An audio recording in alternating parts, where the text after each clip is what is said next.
Good evening, everybody, and welcome to our Astro Clinic for November 2020.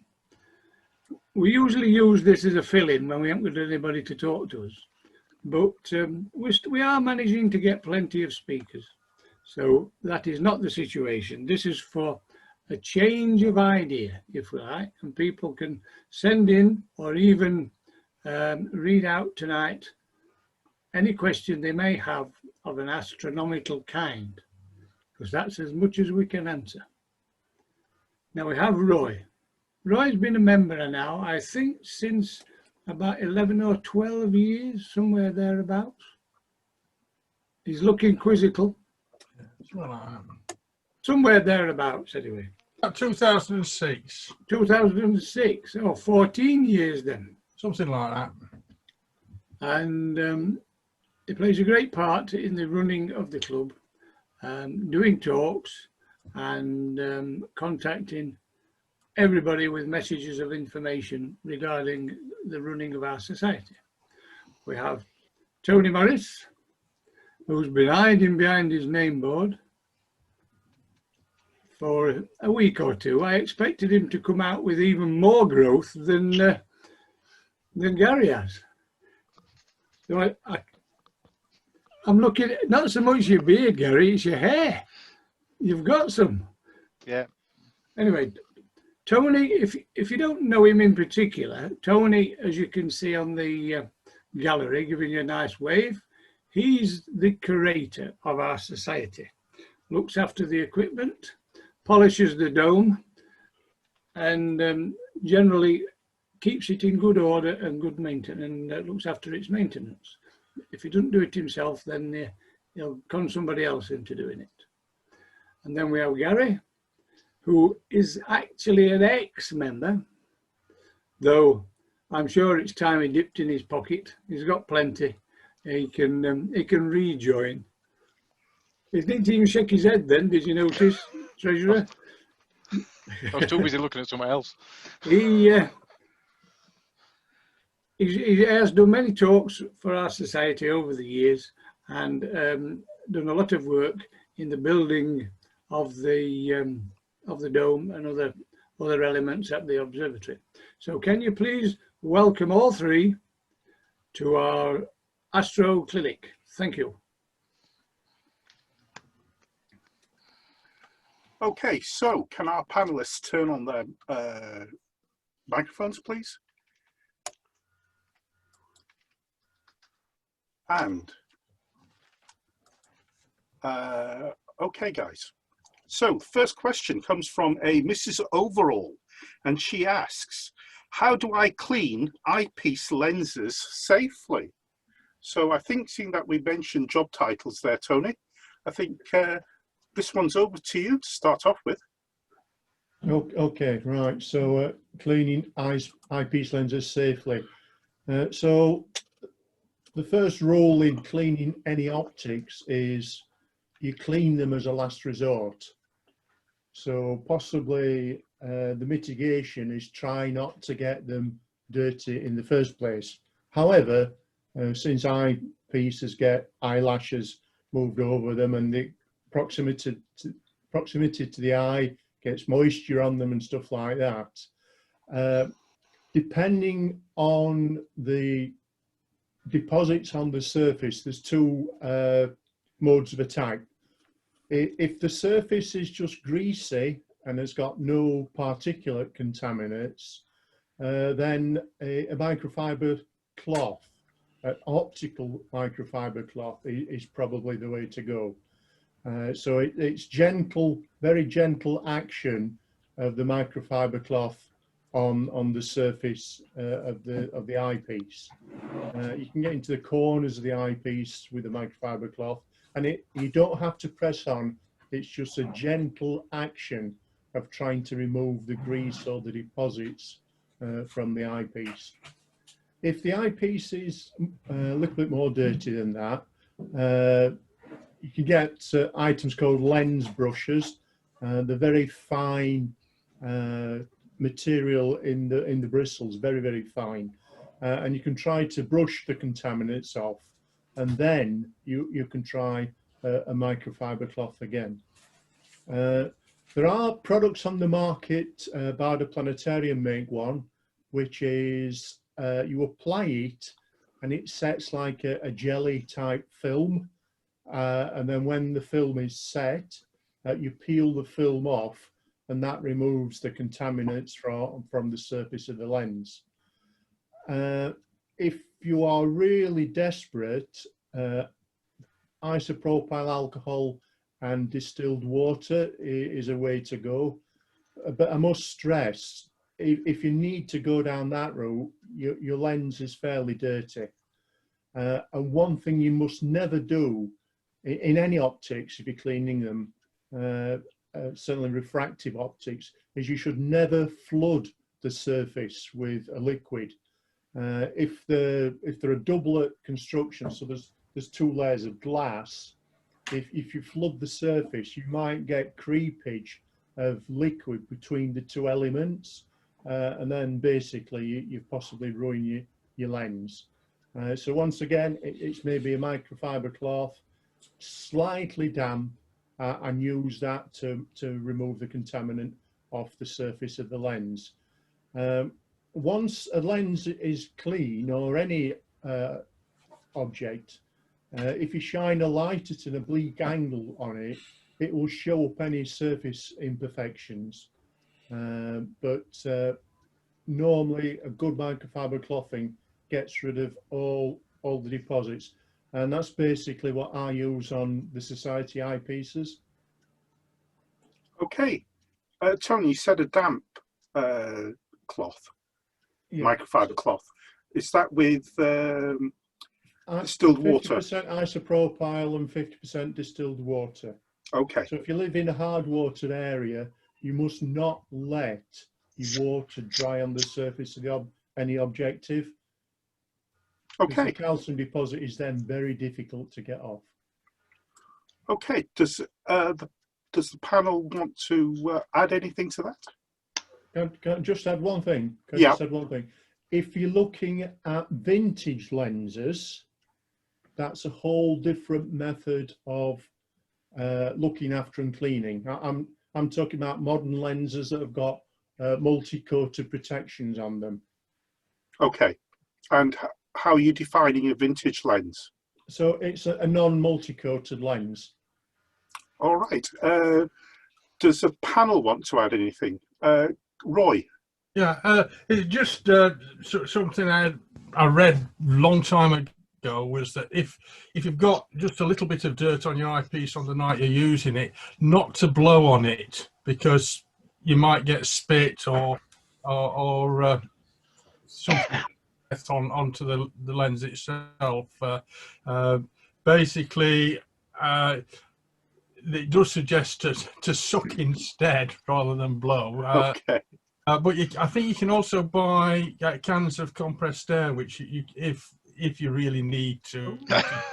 No, be careful, Roy. The propellant, if the can is not agitated properly, the propellant comes out and stains the surface of the lens. Okay. I think the best advice is if it's during an observing session at night, don't mess around with it. Wait until you're back indoors and bright lights and the equipment ready for you. It's actually surprising, Paul, how dirty a lens or an objective can be before it starts degrading the image. Okay. Okay. And I know that Barry Jackson wants to enter the debate here. There used to be brushes with a little puffer attachment with them, so you can brush and puff air in at the same time. Oh, well, they're still available. They're still available, those, Barry. Ah. Yeah. Okay, for getting dust and things off. Okay, thank you for that. John Leach. John. Yeah, the isopropyl alcohol. I use the lights, the Zeiss lens wipes. You can get 70% isopropyl alcohol, or you can get 90. And I use the microscopes more or less daily. I would recommend getting 90% isopropyl alcohol. Okay, thank you for that, John. It's right. So basically, don't unless you really have to. Yeah, no put them in your pockets when you've done yeah. observing. And don't put them in your pocket when you're done observing. Not with those sticky butterscotches that keep in there anyway. Okay, so next question comes from an E. Wilson. I'm using an EQ32 go-to mount with a SkyScan V3 controller. As I'm getting more experience, I want to use the SAO catalogue as it is used by Stellarium. This is to help with comet hunting, but the SkyScan only allows me to input the first 4 numbers, and I can't use the last 2. What am I missing? Go on then, I'll take that one if you want. Oh, go on then, Gary. So obviously we've seen the question before. I had a quick look on the internet. The recommendation and the advice for using the SOL catalogue on a SynScan, not a SkyScan. Sorry, SynScan. SynScan is you put in the first 4 digits, including the 0, any leading zeros, and when you press enter, it'll then prompt you with effectively a scrollable list to pick the last 2 digits. So then you can effectively go and find whichever SAO catalogue you're after. Okay. So basically it's having to put in the first 4 digits and then pick up the last 2 from a scroll. Yeah, and so the SAO catalogue should always be 6 digits. So if they only give you 5, you have to put a leading 0 in there. Okay. And SAO? The Smithsonian Astrophysical Observatory. It's their catalogue of stars. Okay, and I think that's about 250,000 stars. Ooh, down to, I don't know. I think it is 250,000 stars down to about magnitude 9, 10. I think the SynScan goes down to magnitude 8. All right. Yeah. So I think you have to be at SynScan version 3.2.5. So it looks like it's, from the comments on cloudy nights and places like that, it's worth doing the upgrade on the handset as well. Okay. So if anybody's got an early version of this, the SAO catalogue is missing. Correct. Oh, okay. Right, fair enough. Steve Taylor's got a comment on that. Michael Poxon sent out a chat in relation to the information that's in those catalogues. If you could ask him if he could relay it to everybody. So I think he's suggesting that it's epoch 1950.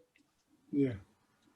Oh. Okay, so user beware, Michael. Nod or something. Yeah, yeah. The positions are all for 1950. So, so unless it's an updated data set you're using, the positions are going to be out. If you want to sort of zoom in on a particular object. Also, there's quite a few objects that are being left out of the SAO catalogue as well. Okay. Yeah. Okay. Yeah. All right. So that's. I think that's covered that. Unless anybody's got anything else. All right. So Samuel Robotham writes. Why do we not feel the Earth's motion as we spin round the sun? Roy. Oh, thank you very much. Yes, but well done, Roy. Well done, Roy. It's not on the list, that one. It is on the list. Is it? All right. So relative. Because we're spinning round the sun at the same time. It's like if you sat in a car going down the motorway at a steady 50 mile an hour or 70 mile an hour, and you're not accelerating or deaccelerating, then you don't feel any motion. Technically, there is some acceleration because the Earth is spinning on an axis, so there's a bit of Coriolis, but it's minuscule. So you actually don't notice any motion because you're moving with the Earth, you're part of the Earth in its orbit around the sun. You're following actually a zero path, a Newtonian path, because the gravity bends the orbit around the sun. So we're in free fall, so you don't notice anything. Technically, an orbit is a free falling object, just moves sideways as fast as it falls. So that's why it goes round in technically a circle, but they're a bit stretched out, so they are ellipses. They're not quite circular. But if you jump out of an aeroplane with a parachute, I've never done it, but presumably you don't feel the motion. You get the exhilaration of free fall, just like the astronauts get in the space station. I can assure you, you do get the sensation of the motion from about 300 foot above the ground. Well, it starts coming up to you very, very quickly. Tends to be windy as well. Panel, any further comments? No? No. Just picking up on what Roy said. This was the same. Roy's description was the same kind of thinking that Albert Einstein did when he was talking about relative speeds and light, because he used people on a train, didn't he? Mm. People walking up and down a train, not realizing they were moving at the velocity of the train. And the same when you're on an aeroplane. You don't actually, when you're inside the aeroplane, you don't know how fast you're traveling, do you? No, you're quite unaware of your velocity at that speed at that time. Okay, I think that. I thought somebody was going to say something. I think everybody's covered that point. Amanda, do you want to ask your question? And if you do, will you unmute your microphone? You can read it if you like, because it'll be on an email from ages ago. I didn't write it down anywhere else. Oh, okay. So Amanda writes, I have a Skywatcher 6-inch Dob, and the main cap has a small hole with a cover. I've always assumed that you could use the small hole if you were looking at the moon when it was full or too bright to view, but I have mostly used the filter for those times. Is this the only use for it, or are there other times when it would be useful? It is a push-to scope, and I don't do any astrophotography. I mostly look for DSOs by star hopping or using setting circles. So usually just take the whole cap off, but I was wondering if I was missing something. So let me just, I think, Amanda, just give me a nod. This is what we're talking about. All right. Before we go on, I hope that when you do use it, you take it off and you put it on the other one like that. Okay, so you don't lose it. So basically, that's what we're talking about. Go on then, Gary. You're right in your assumption. It is for reducing the brightness of an object. So effectively, when you're effectively changing the f ratio of the image that you're getting. So the focal length stayed the same, but obviously your aperture reduces. I must say I'm not a fan of using them. I would prefer to use filters. Obviously, filters are a little bit more difficult to use sometimes, especially if you're swapping between objects. Because the main thing is that if you've got the larger aperture, you've got more resolution. So you've got more resolution. So like I don't know what they are, is a 50mm or 60mm resolution, something like that, as opposed to an 8-inch. So it makes quite a bit of a difference. I'm just having a quick look on a calculator. So if it was a 60mm, you'd have a resolution of just under 2 arc seconds. Sorry, if it was 60mm is about 2 arc seconds. Whereas if you've got an 8-inch, if that was your native, or was it yours a 6-inch, wasn't it? So a 6-inch, in theory, you could see down to about 3/4 of an arc second. So you've got that extra resolution because of the extra aperture. And you say if things are too bright, I would say you're right in actually using a filter, get a good quality neutral density filter for looking at the moon. And obviously you can use color filters for looking at the planets and things like that. Obviously the caveat is never look at the sun without having a filter on the front. Don't use a filter on the eyepieces when you're looking at the sun. Okay, panel, anything else to say? Yeah, just about that off-axis aperture. It actually makes the instrument difficult to use, because when we used to use our 18-inch with an off-axis aperture, so we didn't get the central obstruction blocking the light cone. And when you point the instrument where you would normally think you're pointing it, the image isn't in the center of the eyepiece anymore. Okay. Yeah, so it's a little bit more fiddly to use as well. All right. Roy? Just actually to pick up on Tony's point about the off-axis of the hole. So sometimes it's used to get an image that doesn't get obstructed by the central mirror or its support, because sometimes with bright objects you can get diffraction effects of that. So if you move it so that little hole is not in line with the supports for the secondary mirror, then it can reduce some diffraction effects, but I'm not convinced that it's a great problem for most telescopes anyway. Yeah, and I think if you are going to have a go at it, remember that when you're setting it up, make sure that you haven't got the spider down the aperture, the exposed aperture. So, like if you've got one of those caps, Paul, where both of the smaller parts came off, then actually that's the best scenario, because it reduces your brightness, but you keep your resolution because you're talking edge to edge.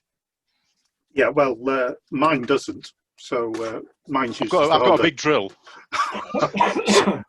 So have I. But the interesting thing about if you use both apertures, it then becomes a focusing mask. Yes. Yeah. So your focus then becomes very critical. Yeah. Right. So you can get some diffraction gratings. Well, it's not diffraction. It's your images have got to be really aligned. Right. Yeah. So just the other thing for Amanda. So if you're observing the moon with your telescope and you use it full aperture, although the moon will be bright, moonlight will be bright to your eye, it doesn't actually damage your eye. You just lose the chemicals in your eye that lets you have dark adaptation. But it'd be interesting if you ever do that and you're dark adapted and you use one eye for lunar observing with your scope, if you then turn away from the light source, i.e. the moon, and then open and close your eyes, you can tell which eye has actually lost its dark adaptation. But have a look for the color shift as well, because the dark adaptation also has a color shift. Okay. Amanda, any follow-up points? No, that's great, thanks. Yeah, I did assume that's what it was for, but I just did wonder if there was any other use for it, really, that's all. No, that's about it. Okay, thank you very much for your question. Mr. Mike. Collinson. Mr. Collinson. What about putting some Barder filter on it and using it for looking at the sun? We'll come to that, Mike. Okay, Yeah. We'll cover that. Another question coming up, Mike. Okay, so bear that thought in mind. So next question then. Which activities do the panel find most difficult whilst observing? So we'll start off with Tony. What? Staying awake. Staying warm. So Paul, as maybe quite a few other people on the call, I mostly do electronic imaging.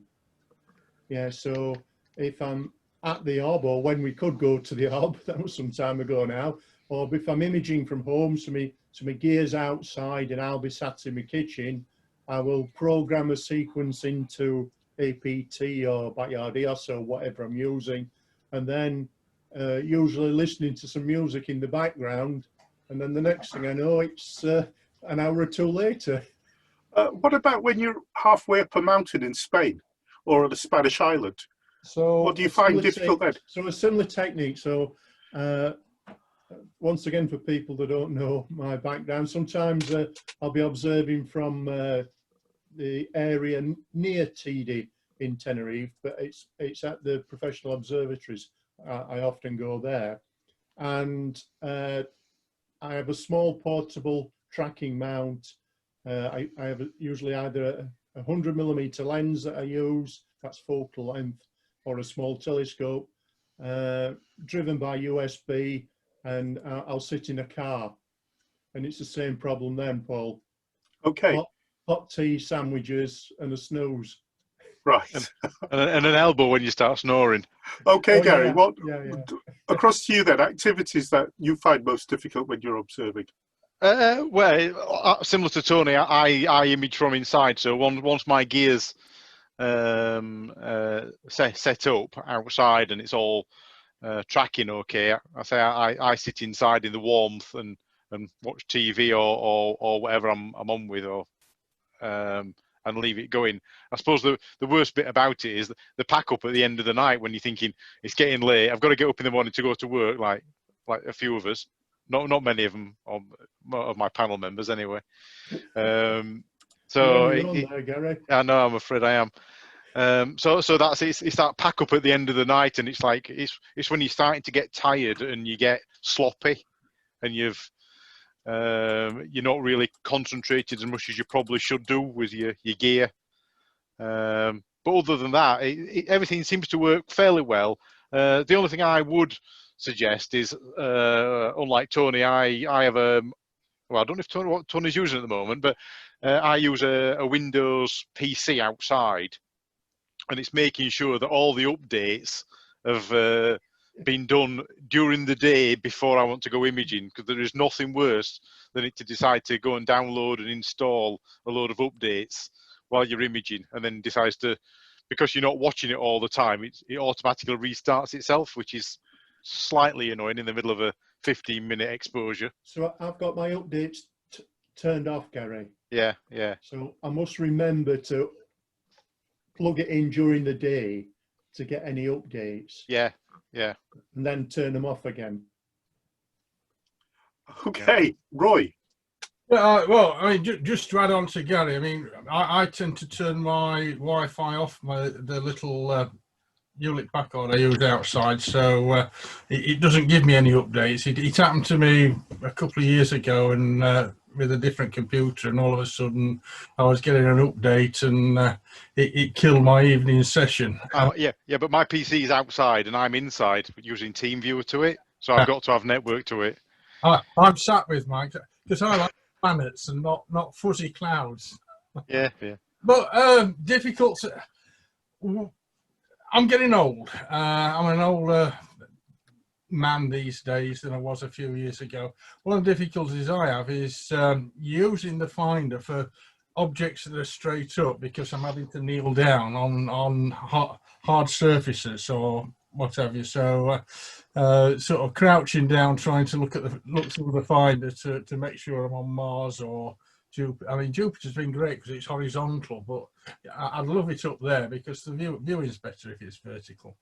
You could get a small camera and put it in your finder instead of an eyepiece. I could do that. Yes, I could do that. But effectively auto guiding, isn't it? Really? Yeah. I mean, I've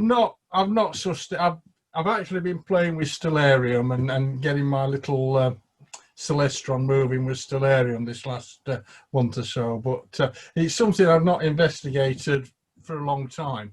So I'm very much a manual observer. I set the telescope up, I move it to the I set the go-to mount up, and then I move it to the target to set the item.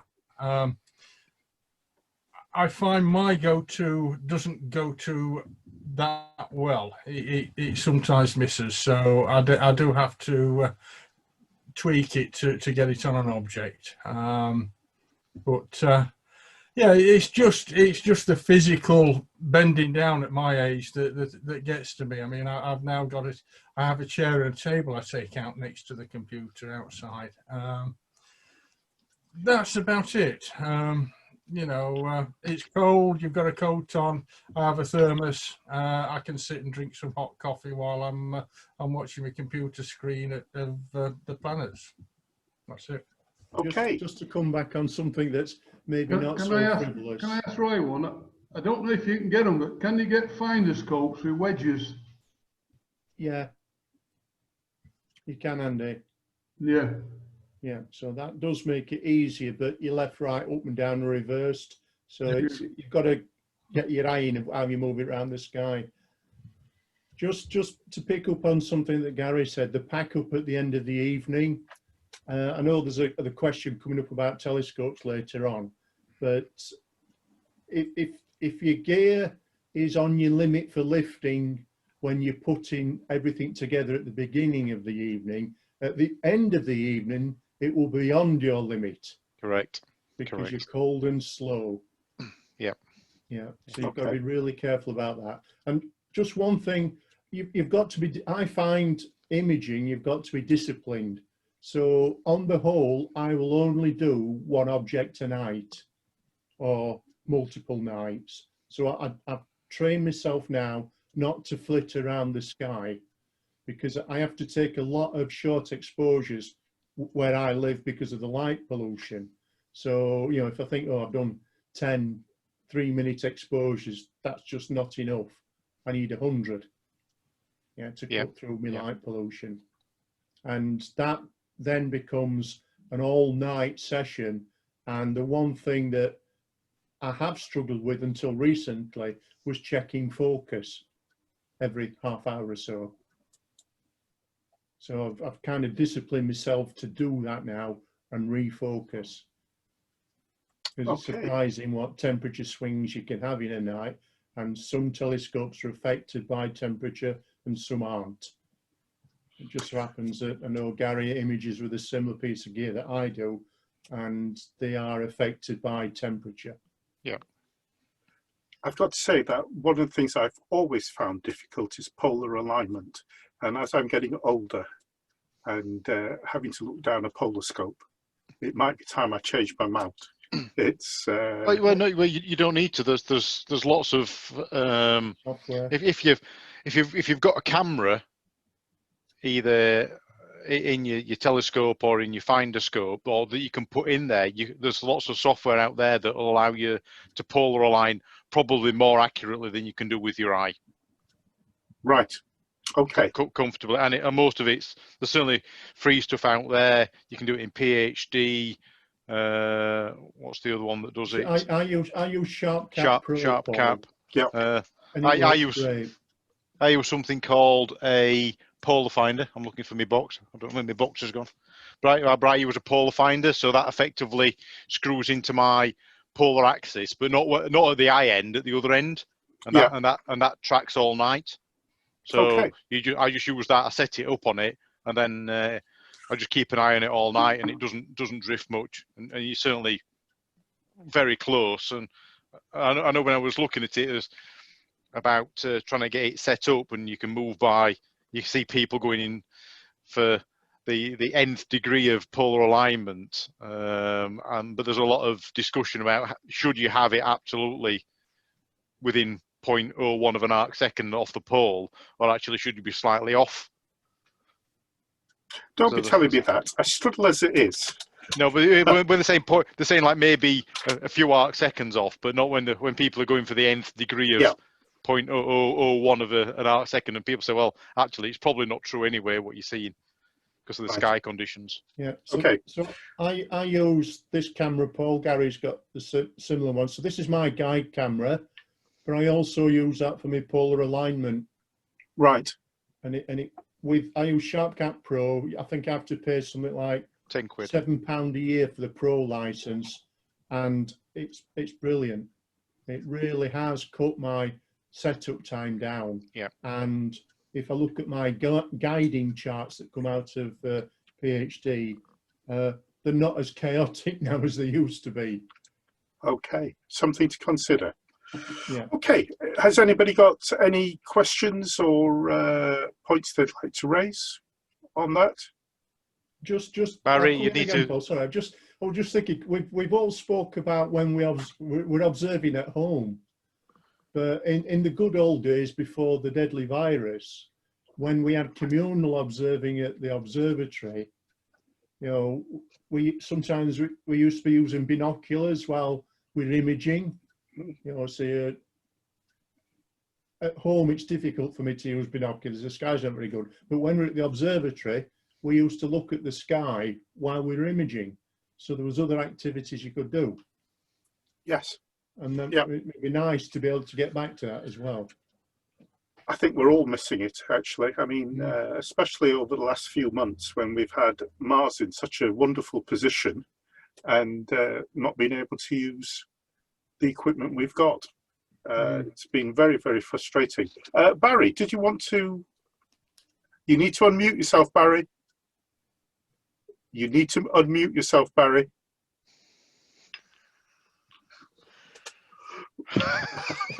I don't think Barry's going to ask a question. Barry, if you want to type your comment. Semaphore, Barry. And don't encourage him. I've we're here. I've unmuted him. There. Barry, we can hear you now. Your question, Barry. Can you hear me? Yes. Oh, it was only a silly comment to say bending down could dig a hole and stand in it. Thank you, Barry. Thank you. Mute him again. That's all about making your equipment user friendly, isn't it? So it is. There is an actual serious point there. Yeah, you can position make your it sensible, and like obviously when I'm imaging, I run my tripod at its lowest possible, so it's more stable. But if I was doing visual observing, I would lift it up a bit to make it easier to look through the eyepiece, because mine's both either a refractor or a Schmidt Cassegrain, so the eyepiece is always going to be at the back end. Right. Okay, I think we've exhausted that question. So let's move on to the next one. And this is from just some initials, IN and GG. Articles often describe telescopes as small, medium and large. Everyone uses this, but what are the actual sizes? And the second part of the question is there any difference in the categories when it comes to applying them to reflectors and refractors? Roy, small, medium, large. Well, right, I don't think there's hard and fast rules. I mean, I would guess small, you're looking at 2 inches and below. Large, I would guess 8 inches and above in terms of the aperture size. That would be my guess at the rough rule. So basically small instruments are really the type of things you get in, say, Jessup's camera store that they're trying to sell you for Christmas gifts.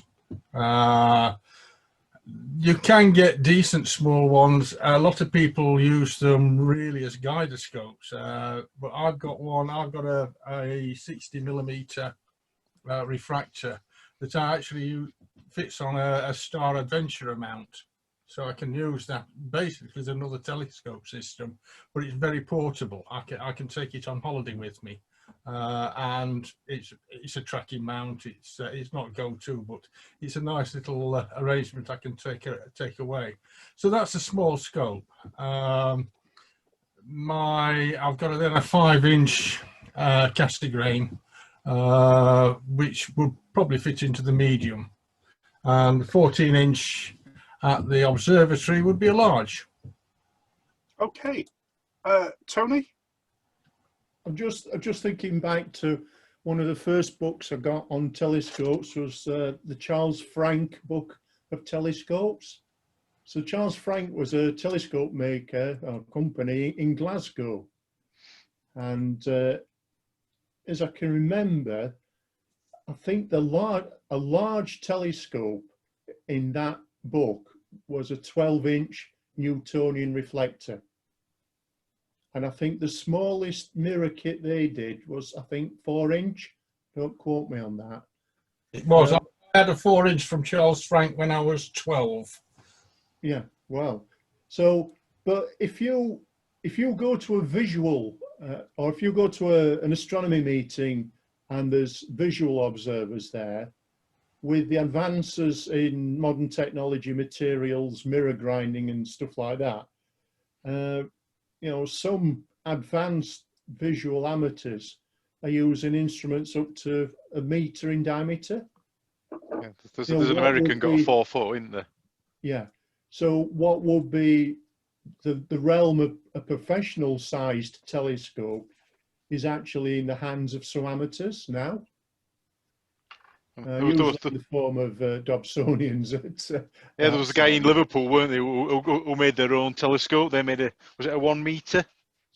Yeah, it was either 1 meter or 3 foot, because they were grinding it out with an angle grinder, weren't they, fastened to a piece of scaffolding pole.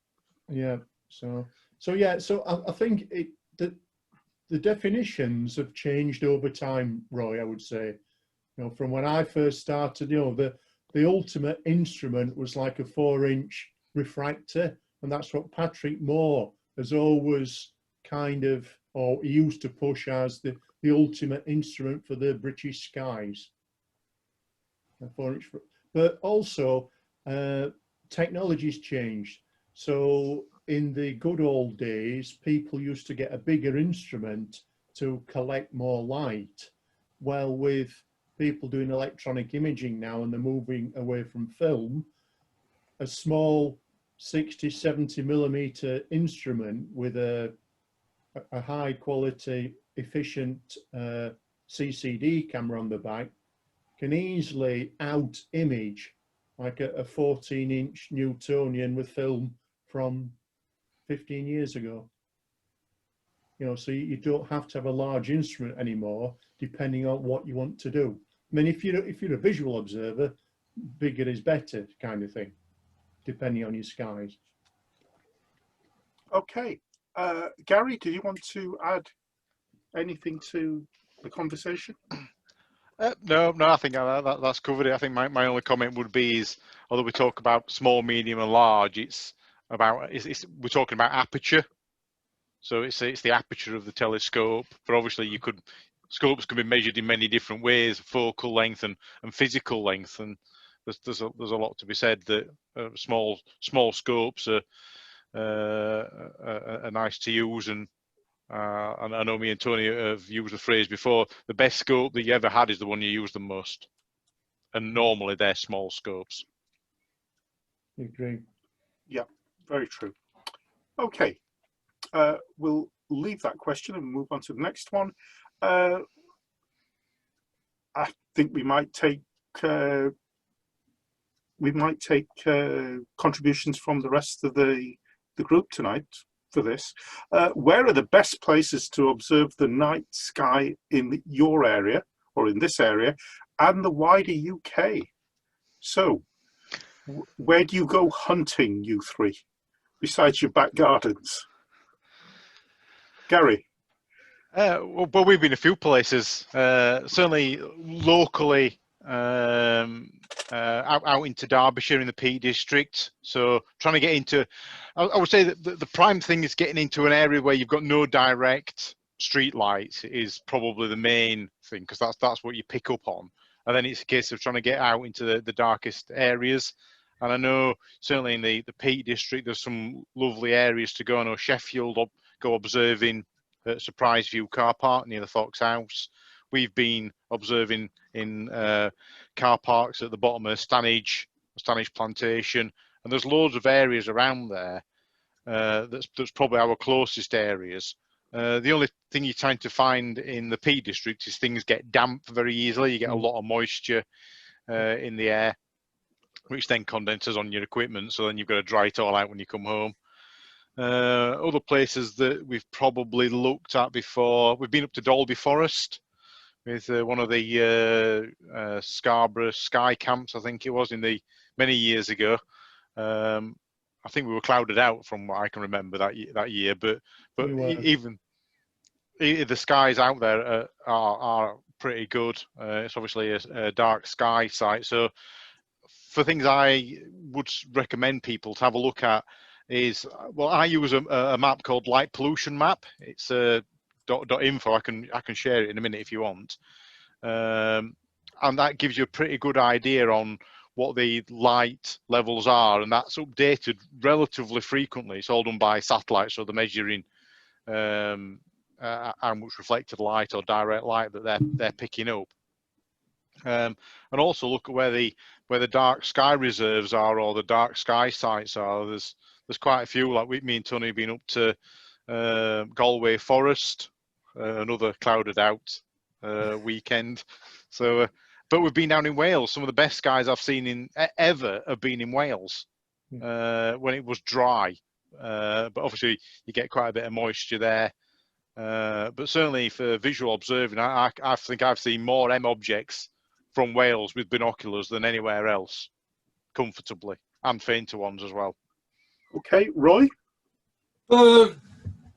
Most of my dark sky experience has been coastal. I've got friends that live down in Kent, Romney, and one of the best places around there is actually Dungeness.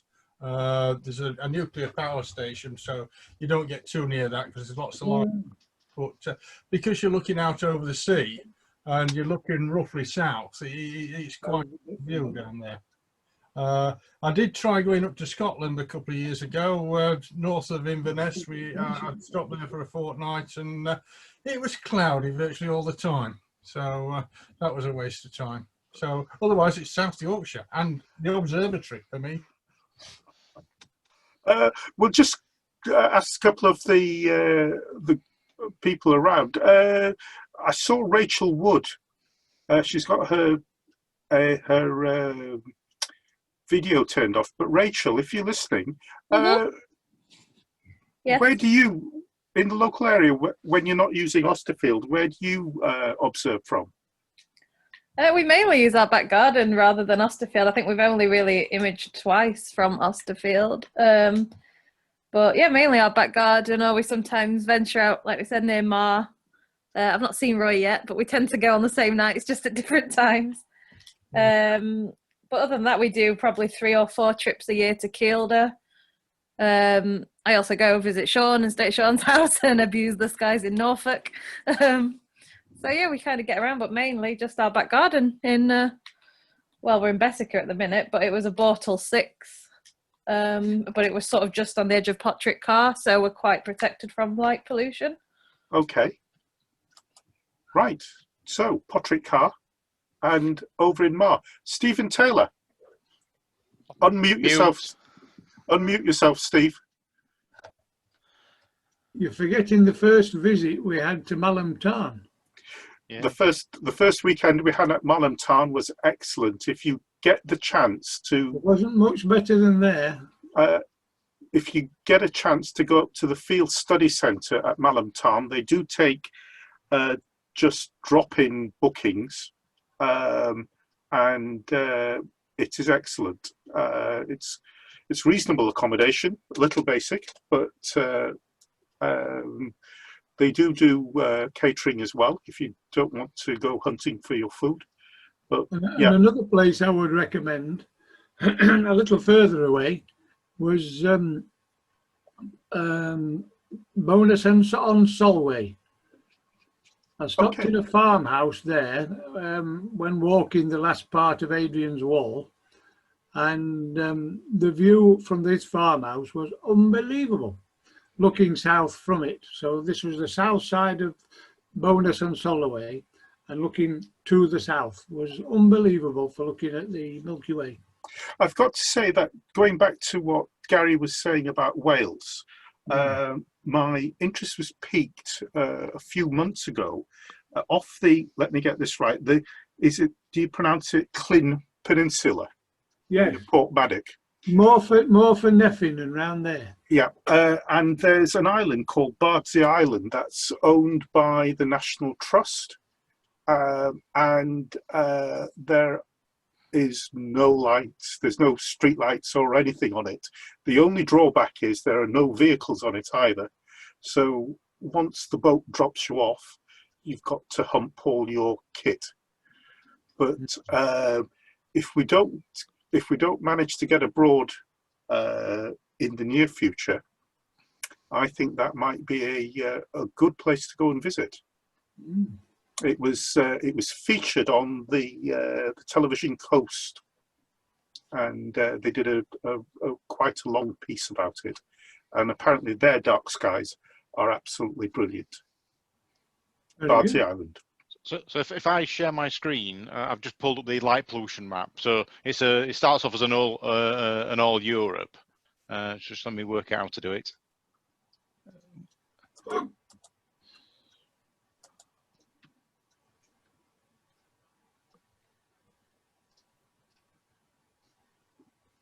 Okay, it's coming through now. So this is obviously an all Europe map, and obviously Andy and Trevor down here in Spain, but just going up to the UK part of it, and obviously the pink and the white and the red are the more heavily light polluted areas, and obviously the darker blue you can get, the better. So obviously when you're talking about the Lynn Peninsula, you're in this sort of area over here. Can you zoom in a little bit closer? Oh no, yeah, I know you can go in quite a long way. It just takes a little bit of time while it's rendering the map. So Bards is there just off the end. So that's saying basically there's virtually nothing out there. So some of the areas that we've been observing have been in this area, around just south of Plinlimmon, over from Aberystwyth. But you can see there's quite a big chunk of like central Wales that there's virtually nothing on. But as soon as you come up back towards Sheffield and Rotherham, we've got this horrible bit. But this is the Peak District, which we think is pretty good, but actually compared to some of the other areas you can get to in the UK, it's okay, and it's certainly better than home. Over in Lincolnshire, we've been observing around in Horncastle, just outside the town centre in Horncastle, and that's had some good skies going up. So this is up where Dalby Forest is, and Pickering, over to Malham. So Malham's up in this area. I'm not exactly sure where it is. It's up in this area. Further over. That way or that way? Oh, other way. That way. East. Bit further east.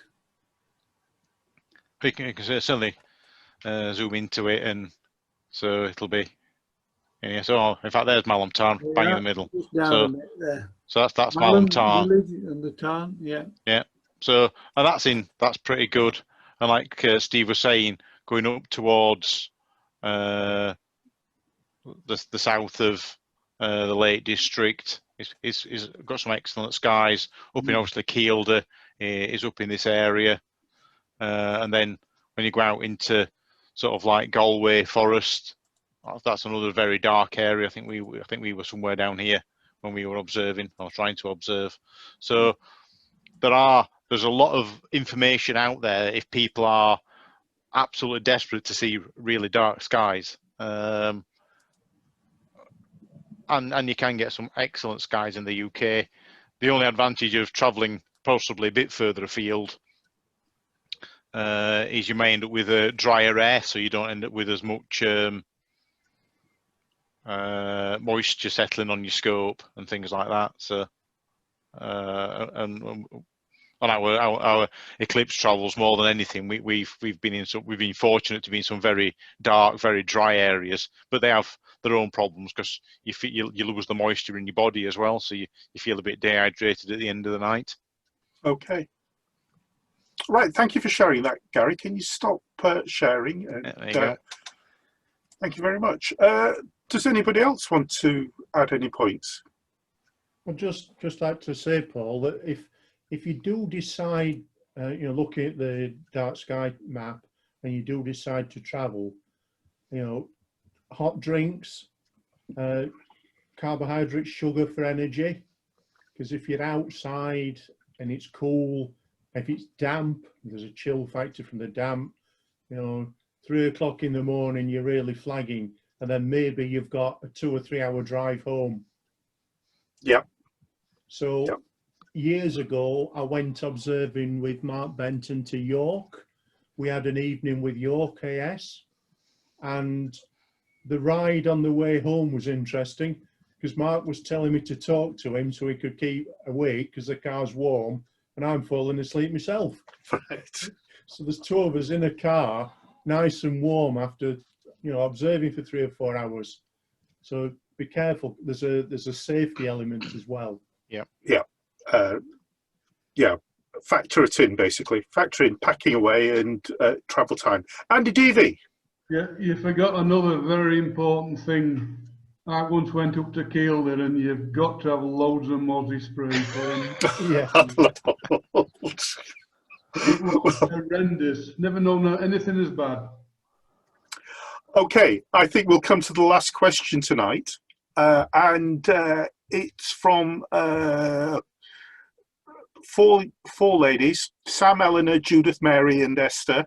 And they want to know, with Christmas approaching, can the panel recommend presents inexpensive for the amateur astronomer?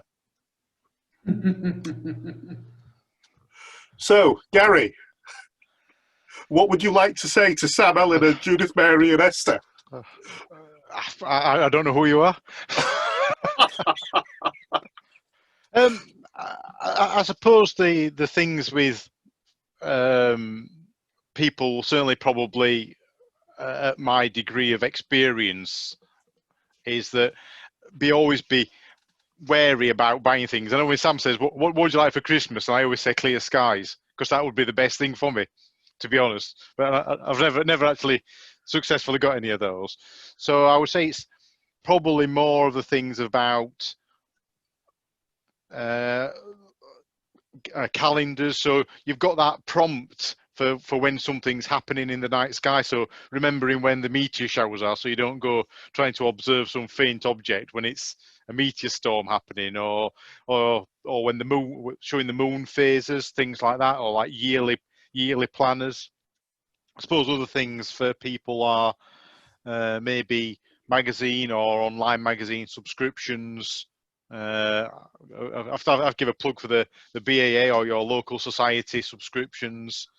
And if you're feeling something, they're feeling a bit fed up with the UK skies, maybe a remote telescope subscription, because obviously they're so much time. You can put however much money on you want for those, can't you? And then people can look at what they want under excellent skies, or if they're interested in imaging. I think the operative term there was inexpensive, Gary. Yeah, well, no, yeah, but they are. So some of the remote telescope subscriptions aren't a lot of money. Oh, I thought you were talking about Damien Peach's outfit. No. So like iTelescope, and then you can put on effectively onto an account however much you want, and then if it's set up, then they can add more if they find it useful. Okay.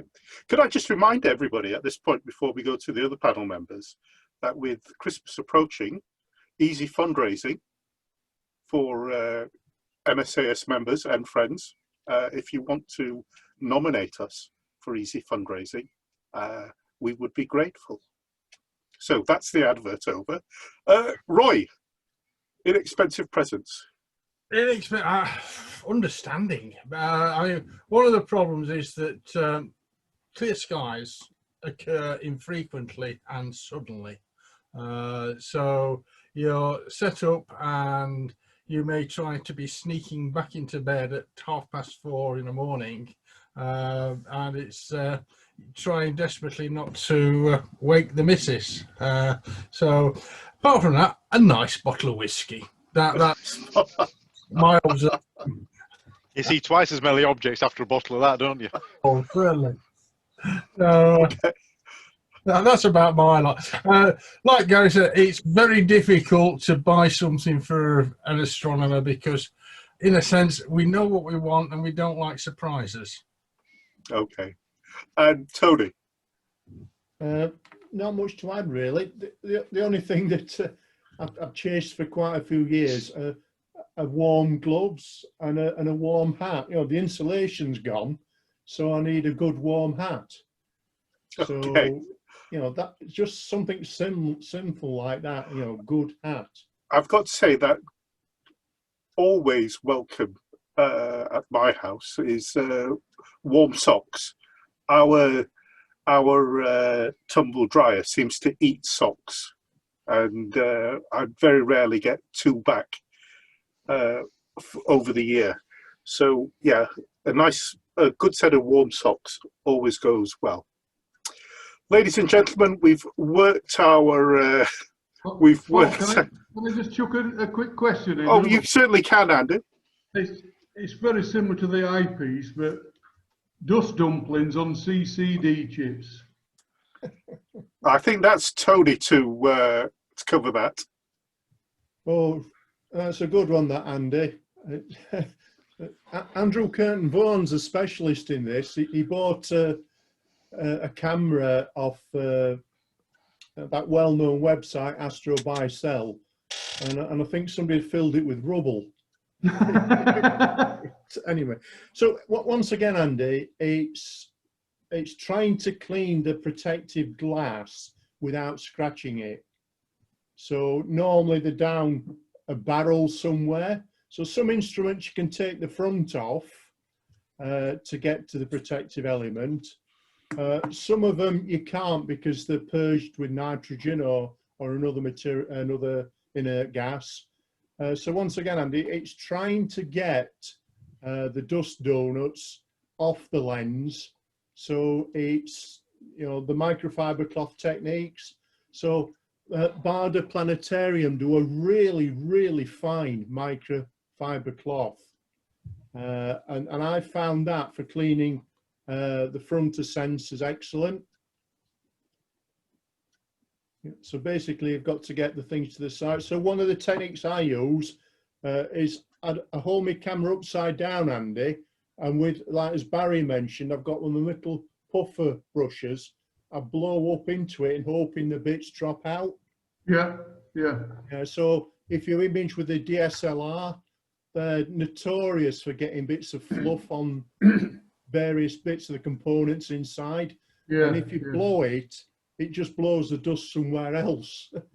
You know, if you do drop out. If you use microfiber cloth, can that put static on and make a problem worse? No. No.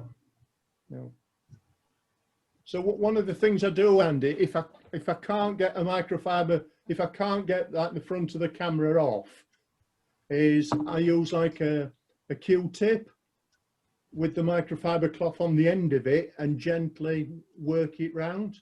Right, because I've tried that, actually pulling the end of the Q-tip to make it softer, if you know what I mean. Yeah. Well, they're fibrous, Andy. They often leave fibres behind. Yeah. So you end up chasing your backside with them, I'm afraid. And then obviously when you think you've cleaned it, you need to do a flat field before you do an imaging session. Well, I've tended to back up with cleaning and just do more flats. I suppose the thing is, that's it, John. Yeah, that's what I've got. Okay. I suppose the only thing I would say is that once you have got it clean, or if you do get a new scope, it's almost like it's trying to protect the camera. So if you are going to be using filters, then put your filter on. So certainly on my small guide camera like Tony's, I've got a UV-IR block on it. So it's screwed on the front, and I did that as soon as I got it, just to give it that extra bit of protection. So if I'm cleaning it, I'm cleaning a UV-IR or a CLS block filter. And if really push comes to shove, made it like a sealed unit. I've tried to make, and it also means if there's any dust on it, it's further away from the focal plane. Yeah. So the dust donuts will be bigger, but they'll be much fainter. So, but you still have to flat field, but it's just trying to keep it as clean as you can once you've actually cleaned it. Okay, thank you. Okay, ladies and gentlemen, Les, do you want to make a comment about the meeting? No, I'd just like to put out there that there are electric waistcoats, right, which under your clobber have got to be good. Well, after my second heart attack, Glenn decided I needed to keep warm when we were out doing. He bought it. It was sent to his house. He called me over And he says, look what I've got you. I said, that's fantastic. He says, now read instructions.